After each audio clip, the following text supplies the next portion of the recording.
కాశీ ప్రపంచంలోనే నిరంతరం జనావాసం ఉన్న అత్యంత పురాతన నగరాలలో ఒకటిగా పరిగణించబడుతుంది. దీనిని వారణాసి అని కూడా పిలుస్తారు. ఇది హిందువులకు అత్యంత పవిత్రమైన పుణ్యక్షేత్రం.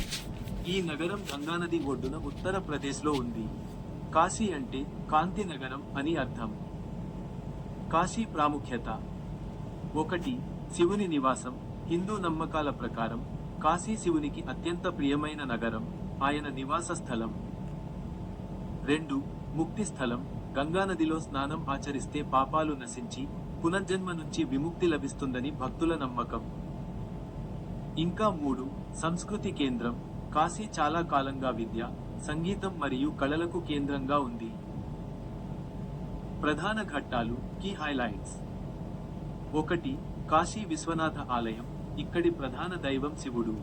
విశ్వనాథుని దర్శనం కోసం దేశం నలుమూలల నుండి భక్తులు వస్తారు. 2. గంగా హారతి. ప్రతిరోజు సాయంత్రం జరిగే గంగా హారతి ఒక అద్భుతమైన దృశ్యం. ఇంకా 3. ఘాట్లు. వారణాసిలో మణికర్ణిక, దశశ్వమేధ వంటి ఎన్నో పవిత్రమైన ఘాట్లు ఉన్నాయి. కాశీ కథ, పురాణ నేపథ్యం. పురాణాల ప్రకారం శివుడు ఈ నగరాన్ని సృష్టించాడని, ఇది సృష్టికి ముందు, సృష్టి తర్వాత కూడా ఉంటుందని చెబుతారు. క్రీస్తుపూర్వం 5వ శతాబ్దంలో బుద్ధుడు తన మొదటి ఉపన్యాసాన్ని సమీపంలోని సారనాథ్లో ఇచ్చాడు. ఈ పవిత్ర నగరంలో చనిపోతే నేరుగా మోక్షం లభిస్తుందని హిందువులు బలంగా నమ్ముతారు. అందుకే దేశంలోని వివిధ ప్రాంతాల నుండి ప్రజలు తమ జీవితంలో ఒక్కసారైనా కాశీ యాత్ర చేయాలని కోరుకుంటారు. జ్ఞానక్షేత్రం. ప్రపంచంలోనే నిరంతరం జనావాసం ఉన్న అత్యంత ప్రాచీన నగరాల్లో ఒకటి. హిందువులకు మోక్షాన్ని ప్రసాదించే సప్త మోక్ష పురుషులలో ప్రధానమైనది. 1. కాశీ ఆవిర్భావ కథ, ది ఒరిజిన్ స్టోరీ. పురాణాల ప్రకారం కాశీ సృష్టికర్త అయిన బ్రహ్మ దేవుడి సృష్టి కాదు, ఇది సాక్షాత్తు పరమశివుడు నిర్మించుకున్న ప్రత్యేక స్థలం. 1. శివ పార్వతుల నివాసం. శివుడు కైలాసాన్ని వదిలి భూలోకంలో అత్యంత రమణీయమైన ప్రదేశం కోసం అన్వేషించి గంగానది ఒడ్డున ఉన్న ఈ ప్రదేశాన్ని ఎంచుకున్నాడు. 2.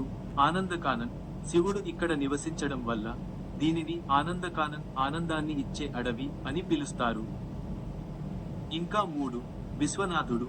ఇక్కడ కొలువైన లింగం కాశీ విశ్వనాథుడిగా, విశ్వమంతటికి ఈశ్వరుడిగా పూజలందుకుంటున్నాడు. 2. పేరు వెనుక ఉన్న విశేషం. వై కాశీ మరియు వారాణసి. కాశీ, కాశీ, కాష్, క్యాష్ అనే పదం నుండి వచ్చింది. దీని అర్థం ప్రకాశించడం లేదా కాంతిని ఇచ్చే నగరం. అంటే జ్ఞానాన్ని ప్రసాదించే నగరం అని అర్థం.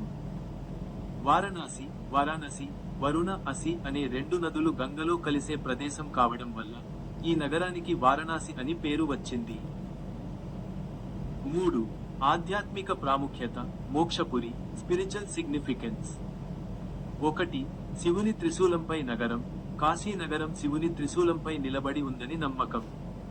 అందుకే ప్రళయకాలంలో కూడా ఈ నగరం మునిగిపోదని చెబుతారు. 2. ముక్తి స్థలం. కాశీలో మరణించిన వారికి శివుడు స్వయంగా తారక మంత్రాన్ని ఉపదేశించి మోక్షాన్ని ప్రసాదిస్తాడని నమ్మకం. ఇంకా 3. గంగానది. ఇక్కడ గంగలో స్నానం ఆచరిస్తే జన్మ జన్మల పాపాలు నశించి పునర్జన్మ నుంచి విముక్తి కలుగుతుందని ప్రతీతి. 4. కాశీ క్షేత్ర విశేషాలు, మోర్ ఇన్ఫర్మేషన్. 1. 12 జ్యోతిర్లింగాలు. 12 జ్యోతిర్లింగాలలో కాశీ విశ్వనాథుడు అత్యంత ప్రధానమైనవాడు. 2. కాలభైరవుడు. కాశీకి రక్షకుడు కాలభైరవుడు.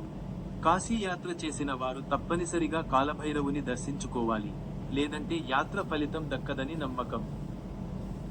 3. మణికర్ణిక ఘాట్. ఇది హిందువుల ప్రధాన శ్మశాన వాటిక. ఇక్కడ అగ్ని నిరంతరం వెలుగుతూనే ఉంటుంది. ఇక్కడ దహన సంస్కారాలు జరిగితే మోక్షం లభిస్తుందని నమ్మకం. ఇంకా 4. పంచక్రోశి యాత్ర. కాశీ నగరం చుట్టూ ఉన్న 5 మైళ్ల పరిధిలో చేసే యాత్రను పంచక్రోశి యాత్ర అంటారు. 5. చారిత్రక నేపథ్యం, హిస్టరీ. వారణాసి సుమారు 3000–5000 సంవత్సరాల పురాతనమైనదిగా భావిస్తారు. 8వ శతాబ్దంలో ఆది శంకరాచార్యులు ఈ క్షేత్రాన్ని సందర్శించి శివారాధనను పునరుద్ధరించారు. అనేక దండయాత్రలు జరిగినప్పటికీ ఈ నగరం తన ఆధ్యాత్మికతను కోల్పోలేదు. ముగింపు కంక్లూజన్. గంగా నది, కాలభైరవుని రక్షణ, విశ్వనాథుని ఆశీర్వాదం ఇవి కాశీకి జీవం. అందుకే కాశ్యాం మరణం ముక్తి, కాశీలో మరణం ముక్తిని